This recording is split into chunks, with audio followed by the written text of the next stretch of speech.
Hey everybody, it's Charlene with Roadrunners, and I'm in Irving, Texas today, and I'm at the Westin Hotel in Irving on Las Colinas, and this is room 1437. So this is the bathroom, very nice, stand-up shower, and closet, and we have coffee and water, and they were so kind to provide me with a nice bottle of Pinot Noir. Hopefully I can get that back on the plane, we'll see. And then we're overlooking the Irving Convention Center, which is here. Kind of looks like the African American Museum in Washington, D.C.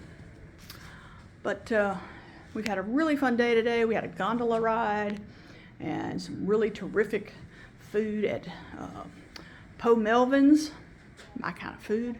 And anyway, looking forward to a fun time at the Ritz-Carlton tonight once we get over there and have dinner. So hope everybody's having a terrific Sunday. I'm having a really nice Sunday. So hope everybody has a good one and enjoy. See you soon.